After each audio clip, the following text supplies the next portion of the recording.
today in Western society, somebody dies, we go to the funeral, and then you're meant to just move on with life. We've taught ourselves to be detached, and that's a sign of strength, and that leaning into the feelings of grievance isn't. And I think that's a big myth. Often that's actually what we're grieving as humans, because it's this attachment we have to how we wanted things to be. Kind of like it's gone, it's finished. But they live on in their teachings, what they passed on in me, and then for me to try and pass that on to others. So the antidote to fear of loss, or the antidote to loss, is gratitude. Time in my life that I've had to grieve, and for me, one of the most intense experiences was when... Before we jump into this episode, I'd love to invite you to join this candid spiritual community to hear more conversations that will help you become happier, healthier, and more healed. All I want you to do is click on that subscribe button, because I love your support. I love seeing all the comments pouring through, all the love pouring through, and we're just getting started. I can't wait to go on this journey with you, whether you're a spiritual seeker or you're just curious about the topic. And we really hope that our conversations will provide you food for thought and inspiration for your own spiritual journey. So join us for honest, candid discussions about spirituality for soul's sake.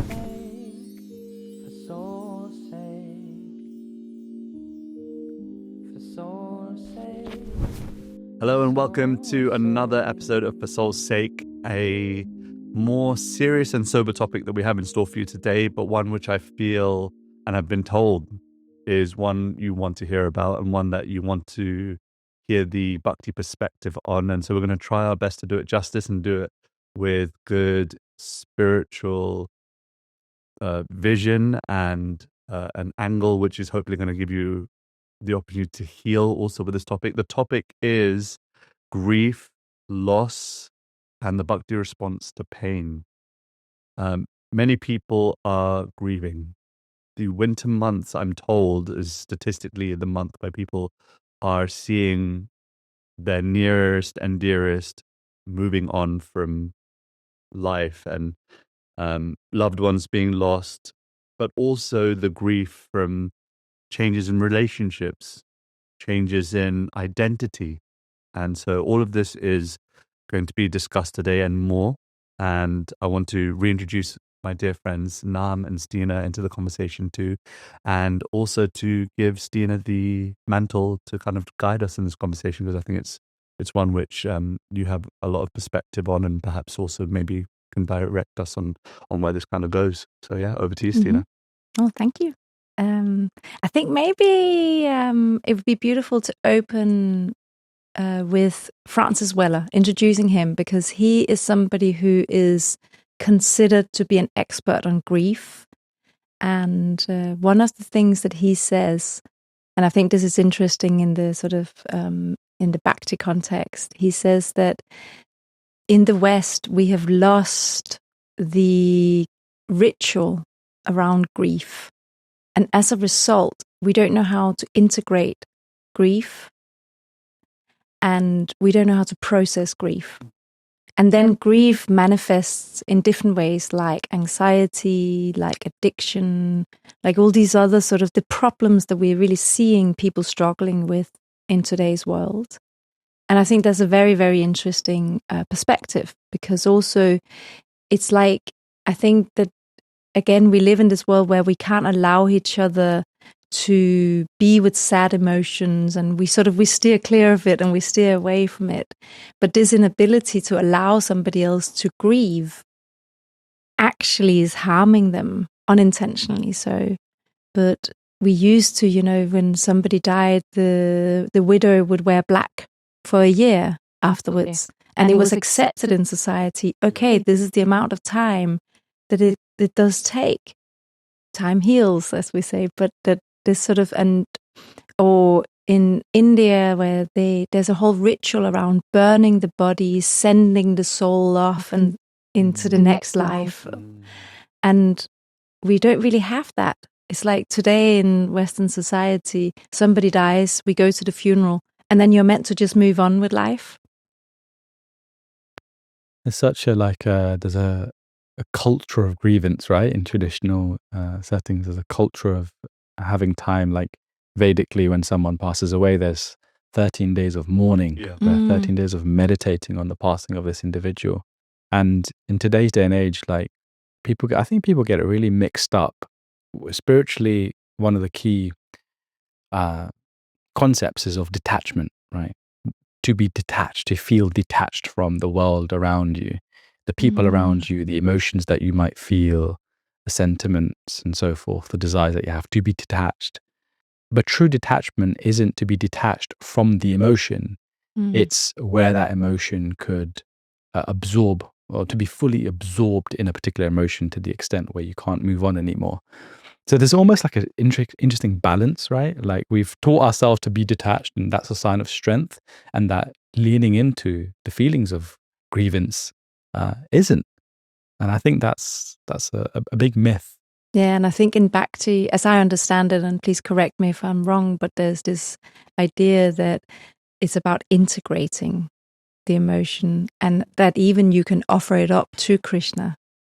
The grief can be offered up, and that actually that is also Bhakti, that is also a spiritual practice. So instead of sort of trying to hide away from it or just suppress it, going, oh no, I should be focused on my japa and I should be focused on singing kirtan and be joyful and ecstatic. And Yeah, it's a key part of bhakti is love and separation, and we see it at the highest level when the gopis are yearning for Krishna, when Krishna has left Vrindavan, quote unquote. That to be debated, and we could get a whole esoteric topic on that. But I'm trying to think of a time in my life that I've had to grieve, and for me, one of the most intense experiences was when a great teacher of mine, His Holiness Kadamba Swami, was passing. He had a long period of time, one would call it, of going through the process of dying, because he knew he had cancer and it reappeared, and then there was almost a whole year of goodbyes. Like everywhere he went, everyone was saying goodbye to him. I saw him in 2000, and what year was that Radhadesh trip that we did? We went to Belgium. 2021. 21. And people were saying goodbye to him then, and it was almost for another year and a half of people saying goodbye. And I had told him in Vrindavan in 2022 that I will see him when the time is. And so somehow I got the message in March of 23 that he was close to that point. And I just intuitively felt like, okay, it's been a long period of goodbyes, but this is going to be it. And so I booked a ticket for 4 days to Vrindavan. My parents were like, you're crazy. What if he doesn't pass in those 4 days? I just said, I need to say goodbye.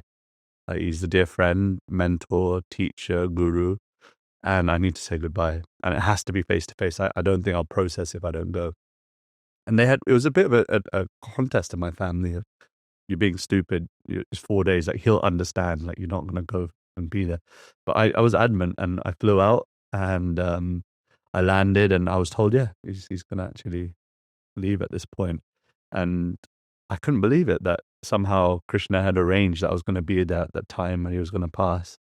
And I'd gone to his room 2 days before he left his body, and I sang kirtan there, and it was very sober. But at the same time, I tried to sing in such a way that he liked. He liked nice decorative melodies, and so I tried to sing one that hopefully he could hear. And it was really mystical. The day that he left this world, I was singing in this area where saints are buried. It's a samadhi area in Vrindavan, and it started drizzling lightly, and it's described, I don't know where, but I've been told by many teachers of bhakti that when it drizzles like that, the demigods have come. And so I knew it was now. It was the day after Guru Purnima. I was convinced that this sign was a sign. And so we stood up as the kirtan party, and we walked over to where his flat was, where he was resting in bed. And yeah, we were told it was going to happen imminently. And so I stopped the kirtan. I was leading kirtan standing, and I just ran up the steps. And as soon as I got up to the top of the steps, they said, it's already happened. It was like mystical. And when I got back to my room, maybe about an hour after the whole occurrence, I don't think I've ever cried like that before. Like, weeping, like child crying. And I went through all the process of reading messages and recollecting memories. And yeah, even though, like, in theory, we are told you're not the body, Like we hear that again and again and again.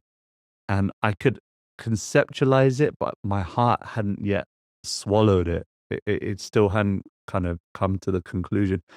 And I guess what kind of keeps me going in that grieving is knowing that the Vaishnava never dies, that the great devotees never leave.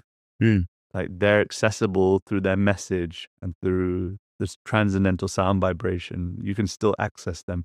Like I still sometimes feel close to him in kirtan, even though physically he's not here with us. There's times where I'm like singing and I can feel, yeah, that's a full-on Kurabakana Swami vibe. And so I think this is an important topic. If you're listening to this and you're recollecting the loss of someone in your life, I think what I would love to use this forum for is a platform in which we can perhaps send some practical things, but also heartfelt messaging from both of you that could really help someone. What would be the process? Like say someone's lost someone, or is in the process of losing someone, or is in the process of an identity loss. Kind of comes up. I'm sorry I took up so much space there. Thanks for sharing that story. It was so to, beautiful. Yeah, thank you for sharing. And I think I particularly like how you're touching on this idea that, yes, on the one hand, there was kirtan in his ecstasy and you still feel his presence and you know that he's eternally here. But at the same time, you also had a very human response, which was to cry and weep, which is grief. And it's like the two can coexist. Yeah. And that actually on a healthy spiritual path, they do coexist. Yeah. And we are integrating the grief into our spiritual practice. It's not like, because otherwise it's spiritual bypassing.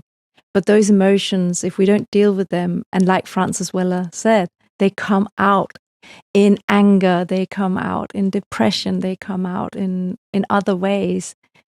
Because we do need to process feelings as humans. Yeah. So it's interesting, right? Nowhere in any bhakti literature does it say that you should be separate from your emotion. It doesn't say that. It doesn't say that. Actually, and you're right, Stine, like the heights of bhakti means to be very in tune with your emotions, to be very in tune with the reality of emotions, to use your emotions in that grievance process to then also bring you closer to Krishna. Yeah. Right? It's like Krishna's designed us in such a way in which that's we are profound.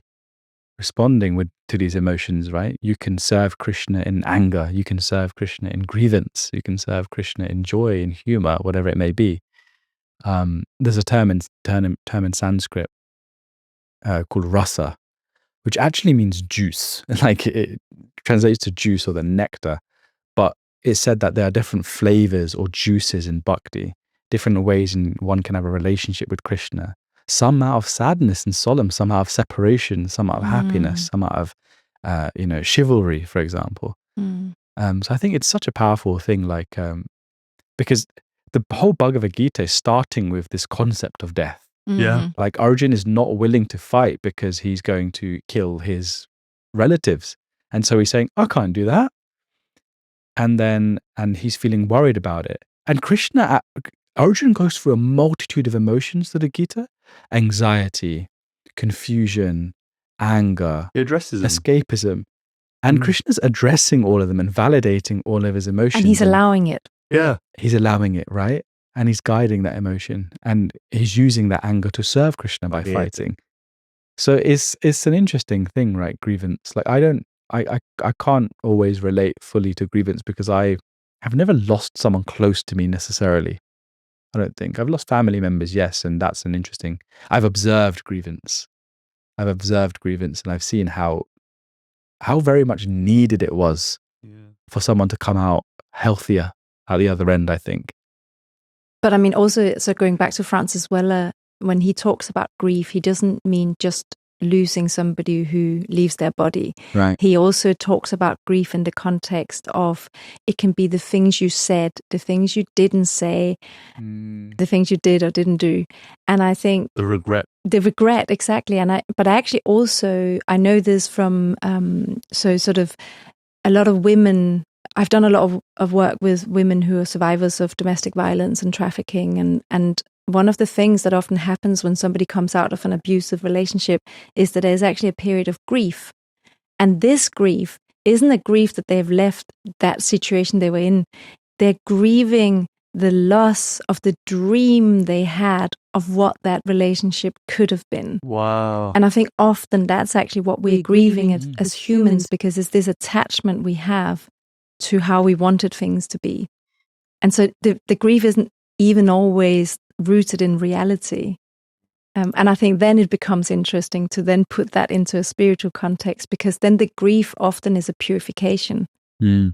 And then again, you can see it as, oh my God, wow, thank you so much for this opportunity. It is painful and, I don't want to be in this. But we also know that at the other end of it, there's something else. Yeah. What's really fascinating about this whole thing is that Bhakti also shows examples of how God grieves. Mm. Like you think about the example of Ram grieving the loss of Jatayu, this great bird who had tried to help in saving Sita Devi when Ravan's captured her. It's an incredible story. Or we were told by behind the camera, Radha Damodar, who helped us to remember the pastime of Sri Chaitanya Mahaprabhu when he's instructing Srivas Thakur in Srivas Angan when Srivas Thakur's son is passed away during the kirtan. So there's so many examples that we can draw upon that show that Krishna, God, the Supreme, facilitates space for grief also. Mm-hmm. That it's not sterile. Spirituality is not devoid of emotion. That it holds space for that. And that's incredibly potent to know that God is not emotionless, that God also feels for his devotee and grieves for his devotee. Haridas Thakur, when Sri Chaitanya Mahaprabhu is saying goodbye to Haridas Thakur, his long-term friend and age elder, he grieves. He cries in the ocean. Now, these are all stories that some of you are like, what? I want to know more. I want to hear the whole story. We just don't have the time.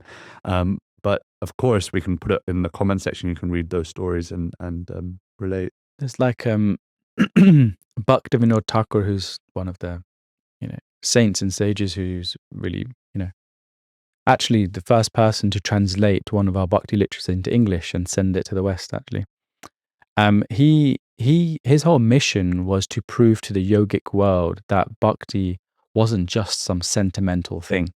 So Bhakti was always seen as the emotional yoga, right? That it's very emotional, everyone's a bit sentimental, and there's no real philosophical depth to it.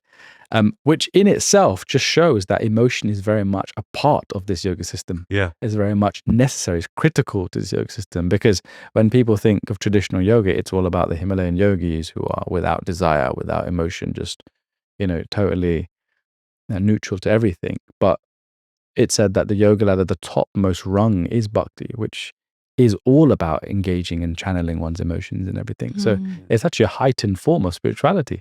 It's an interesting way to look at it as well, I think. What's been for me the hardest grief is it's not passing of family members, because I'm not really such a family oriented guy. Like I have my my, what do we call it, the nuclear family, where it's my parents, myself and my sister, and touch Tulsi and Krishna's grace, I still have them in my life.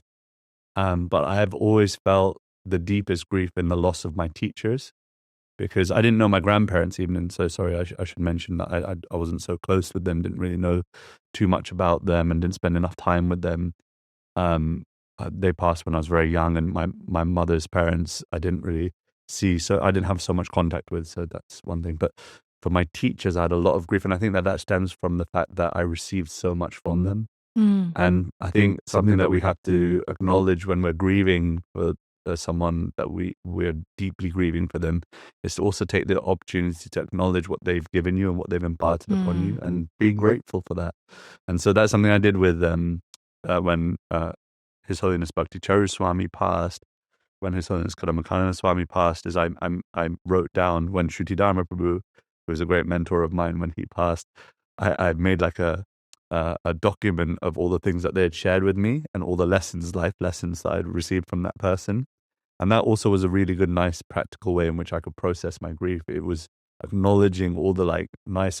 I even did an interview that was based on some of these teachers, and that was really a nice process for me to just acknowledge what had been received rather than just kind of like, it's gone, it's finished. Yeah. But they live on in their teachings. They live I on love in their this. messages. They live on in what they passed on in me. And then for me to try and pass that on to others. That's so beautiful. So the antidote to fear of loss, or the antidote to loss, is gratitude. Yeah. That's really beautiful. Yeah. It's also said that with spiritual teachers, that they may leave this world physically, but they live in their instruction. Yeah. They live in the instruction that they leave behind. And when one engages that instruction, naturally the spiritual teacher never dies. They never die. Always, to serve is the ultimate grievance almost. They live forever in their followers. Yeah. And those that carry that message forward.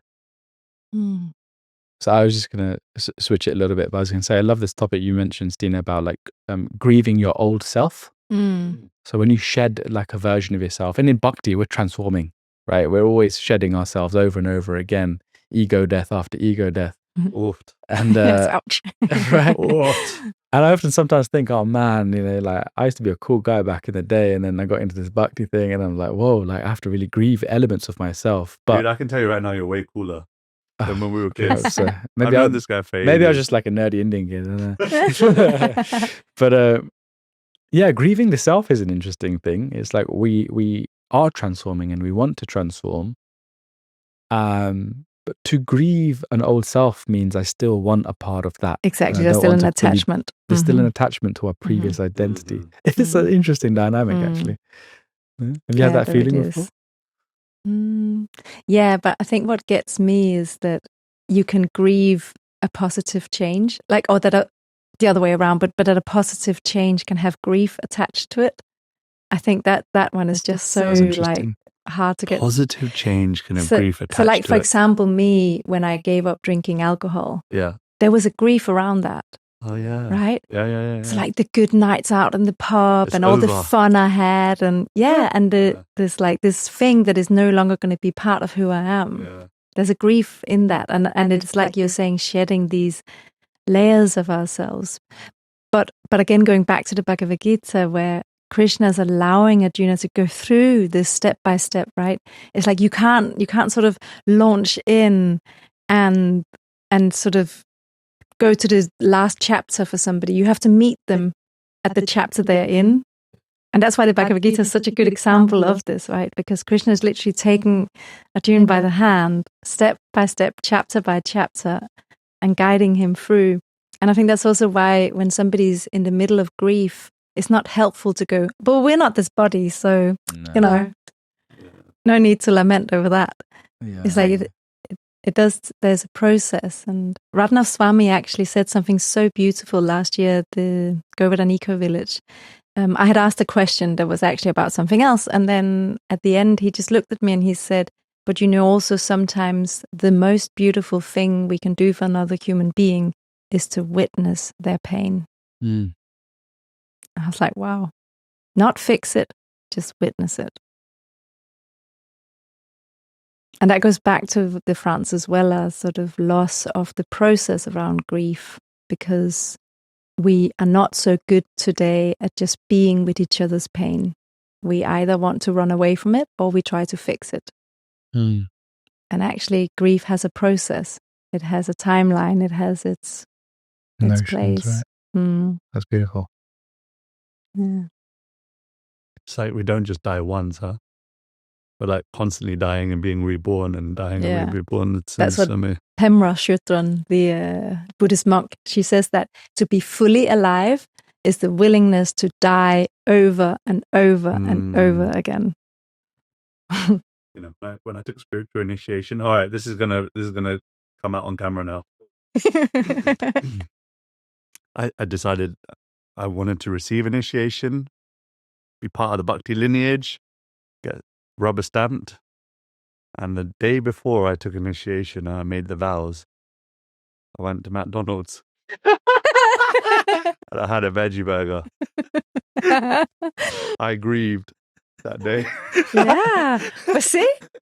I was really sad. I was like, I'm never going to have this again. That is so funny. Yeah. To be fair, I have had one since. But the point is like you have to let go of something in order to make space for something new. And it's all the time, even with being a father, like having children is one of the most beautiful things, if not the most beautiful thing that's ever happened to me in my life. And it meant I had to give up a lot of my free time. The death of independence, the death of, when I wanted to take on kirtan as my full-time service, I had to let go of the desire of, becoming a great orator of Krishna Bhakti. Like I'm never going to do that. Like this, I've chosen my path, and it means that for now anyway, there's different other elements of my life that are going to have to die. And that's the grief that you have to constantly come face to face with. And as Richard Rohr would say, you fall with grace. I'd say even better, die with grace. Like die constantly with grace. Like Krishna, I'm letting this go so I can learn to love you, so I can learn to serve you. Yeah, and die into life. Yeah, that's what we're doing, right? The ultimate test when the time comes. So we have to let go not of others, but let go of this material body. And yes, we're not the body, and it will be difficult. It's the pain by the bites of 1,000 scorpions is described. When that time comes when my throat is choked up with mucus, bile, and air, as the famous poem goes, then hopefully I remember you, my Lord, and I die with grace. I die in your arms. But it seems quite a far distance away. Maybe it comes sooner than I think. But I think for all of us, we have to somehow have a process. And whatever that process is for you, it's not for us in this room to dictate for you. This conversation was hopefully just an opportunity for you to see it as a reference point, that you are well within your right to grieve in the way that you want to, but we encourage you to do it with grace, do it with Krishna, do it with some sort of foundation of knowledge that you're not alone in it. And at that point, I do want to come and see if we've got any soul seeds before we close off our conversation. Anything from either of our wonderful Nāma, Stine? I would say, seeds? My seed's going to be from something, Stine, you just said. That quote by Ranat Swami, that sometimes the best thing we can do is just to witness someone else's pain. Yeah. I think that's a very powerful statement, just to be there to witness someone's pain. Not feel like you have to fix it, not feel like you have to deal with it, but just to witness. I think, that's definitely the seed for myself and for the viewers as well. Beautiful. And Stine, soul seed for today? So mine comes from something that you said, Radhika, which was touching on this idea that the antidote to loss and pain is, or the fear of loss or having lost, is gratitude. And so sort of gratitude being a way to heal. Yeah, I like that it's, we're focusing on the gratitude of having had, of having loved, because essentially that is what it is, right? It's having had. Having had the opportunity to love. Yeah. For me, this was a topic that I wasn't sure if I wanted to explore, but I'm very grateful that we did. And I hope it was for you as well. I hope everyone that got to this point and you're watching this moment, that there's something in this conversation for you if you're experiencing loss and you're in a process of grief right now. And I guess just to kind of one last thing that I'd like to share is don't do it alone. Whether it's pen to paper, whether it's with a dear friend, whether it's with someone that also knew that which is being lost or that you're grieving. I've always experienced that the way I've processed the loss of other things and other people in my life has always been best handled in loving hands of others as well as my own. And so do it with spiritualists, I'd recommend, because then it gives a really nice lens on grief. And so, I hope this conversation has been useful. Thank you so much for watching. And if it means anything, we're praying for you, that if you're experiencing grief in your life, that may Krishna guide you through that with spiritual strength. And looking forward to seeing you on the very next episode of For Soul's Sake, which might be in like a few seconds, depending on if you're sticking around on YouTube or Spotify or wherever else you're watching this. But wishing you all the best, lots of spiritual strength, and see you on the next one. Hari Bol. If you love this episode, you'll love my interview with Keshava Swami on serving others and how our life gets ironed out in the process. Go check it out. When I have managed to find that selflessness, that sense of it's really not about me, but I'm really here as a servant to give, then I found two things happen. The first thing is that our ability to actually really serve others just expands exponentially.